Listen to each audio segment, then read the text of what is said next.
നിങ്ങൾക്ക് ഓർമ്മയുണ്ടോ ആ സെഞ്ചുറി? ആ കളി ലൈവ് കണ്ടവർ, ആ കാലത്ത് ജീവിച്ചവർ, എന്തിന് ആ സെഞ്ചുറിക്ക് ശേഷം ജനിച്ചവർ പോലും സച്ചിന്റെ ആ സെഞ്ചുറിയെക്കുറിച്ച് കേട്ടിട്ടുണ്ടാവും. ഞാൻ പറഞ്ഞു വരുന്നത് 1999 ലോകകപ്പിൽ സച്ചിന് തന്റെ പിതാവിനെ നഷ്ടപ്പെട്ടതിനു ശേഷം അദ്ദേഹം വീണ്ടും ഗ്രൗണ്ടിൽ ഇന്ത്യൻ ജേഴ്സി അണിഞ്ഞ് തിരിച്ചു വന്ന ശേഷം കെനിക്കെതിരെ നേടിയ അത്യുഗ്രൻ സെഞ്ചുറിയെക്കുറിച്ചാണ്. വെറും 101 ബോളിൽ 140 റൺസ്.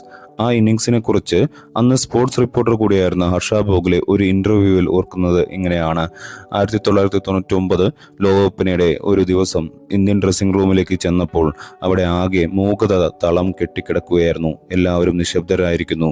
ഞാൻ കാര്യമന്വേഷിച്ചു. സച്ചിന്റെ പിതാവ് മരിച്ചിരിക്കുന്നു എന്ന് അവർ പറഞ്ഞു.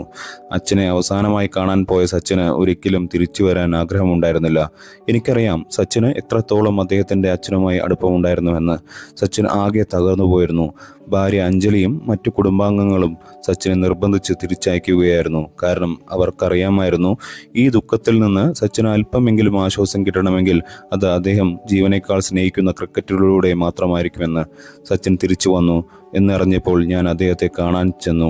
കെനിയയുമായുള്ള മത്സരത്തിന്റെ തലേന്നായിരുന്നു അത്. അദ്ദേഹം അപ്പോൾ കണ്ണുകൾ മുഴുവൻ മറയ്ക്കുന്ന തരത്തിൽ ഒരു കറുത്ത കണ്ണട ധരിച്ചായിരുന്നു പ്രാക്ടീസ് ചെയ്തുകൊണ്ടിരുന്നത്. അങ്ങനെ ഒരു കണ്ണട ധരിച്ച് ആരും പ്രാക്ടീസ് ചെയ്യുന്നത് ഞാൻ അതുവരെ കണ്ടിട്ടില്ല. പ്രാക്ടീസിന് ശേഷം ഞാൻ അദ്ദേഹത്തിന് അടുത്ത് ചെന്നു. അങ്ങയുടെ അച്ഛൻ നഷ്ടപ്പെട്ടു തടഞ്ഞു. അല്പം മാധ്യമങ്ങളോട് സംസാരിക്കാൻ സാധിക്കുമോ എന്ന രീതിയിൽ ഞാൻ അദ്ദേഹത്തിനോട് ചോദിച്ചു. സച്ചിൻ അപ്പോൾ തൻ്റെ പാഡുകൾ അഴിച്ചു വെച്ചു. മുഖത്തെ കണ്ണട അഴിച്ചു മാറ്റിയപ്പോൾ എനിക്ക് ആ കണ്ണുകൾ കാണാമായിരുന്നു. കരങ്ങിക്കലഞ്ഞ് ചുവന്നു വീർത്ത കണ്ണുകൾ. ഞാൻ അപ്പോൾ ഓർത്തു, നാളെ അദ്ദേഹം എങ്ങനെ ലോകകപ്പ് മത്സരം കളിക്കുമെന്ന്. അദ്ദേഹം മാധ്യമങ്ങളോട് സംസാരിച്ചു. കെനിയക്കെതിരായ ആ